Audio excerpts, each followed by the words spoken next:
বাসা আছে। তো আমাকে আব্বাজি বললো একদিন বাঁশের প্রয়োজন, বাঁশ চালা করা হবে, তো বাঁশ কেটে নিয়ে এসো। সেই দিনটা ছিল রবিবার। কি বার বললাম? রবিবার। তো পাশে একজন বাসের ঝোড় আছে, তাকে গিয়ে বললাম, চাচা আব্বাজান পাঠালো ছাত্র দিকে নিয়েছি, বাঁশ কাটবো 10টা। বলছে আমার বউ বলেছে রবিবার বাঁশ কাটা যাবে না। যা বুঝে করো দাও। কি ব্যাপার হলো? আমি বললাম কেন? বলছে জানি না, বউ বলেছে রবিবার বাঁশ কাটতে না। আমি আজকেই কাটতাম। কি বলছিস? বলছে না। আমি বললাম আচ্ছা, আজকে যদি তোর বউ মরে যায় কি করবি? রেখে দিতে হবে তো, আমাদের তো বাঁশ দেয়, বাঁশ ছাড়া তো অন্য কিছু দেয় না।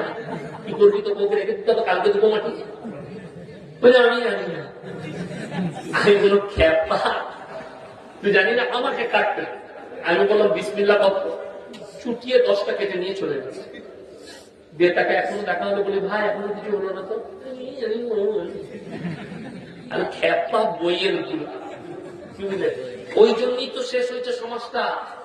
এই আমার আত্মীয় দাওয়াত দিয়েছে আমাকে, বলে বিয়ের দিন ঠিক করবো। আমি বললাম আমি কিন্তু খেতে যাব না, সন্ধ্যাবেলায় গিয়ে আমি বিয়ের দিন ঠিক করবো আসরের পরে, চা পা খেয়ে। আমি গেছি, আসরের নামাজ পড়ে মাসা থেকে গেলাম, ডাইরি নিয়ে গেলাম। তো ছেলে পক্ষ হচ্ছে আমার দূর সম্পর্কে আত্মীয়। গেছি, আমার গ্রামে দিন ঠিক হচ্ছে। ঠিক আছে বলো। দেখছি চা দিয়েছে, বিস্কুট দিয়েছে, চানাচুর দিয়েছে। আমাদের দেশে একটা নিয়ম আছে, মেহমানকে নাস্তা দিলে ডিম সিদ্ধ দেয়, দেয় না? দেয়। আমরা দিই, এটা বাঙালিদের নিয়ম। তো আমি দেখছি চানাচুর, পাঁপড়, সব বিস্কুট দিয়েছে, খালি ডিমটা দেয়। আর আমি একটু ডিম ভালোবাসি, আমার ডিমটা দেয় না, এখানে ভুলে গেল না, কিনতে পারে না। যাই হোক, আমরা ওটা কেটে গেল, চাটা খেয়ে নিলাম। ঘরে গিয়ে বউ কি জিজ্ঞেস করবে, আমি জিজ্ঞেস করলাম। তো আমি বললাম দেখো, ফাল্গুন মাসের প্রথম সপ্তাহে শনিবার বিয়ে, রবিবার পরিবার। ছেলের বাপ বলছে আমি বাইরে থেকে ঘুরে আসবো। বাইরে গিয়ে ফোন লাগাইছে কাকে? বড় মুফতি সাহেবকে।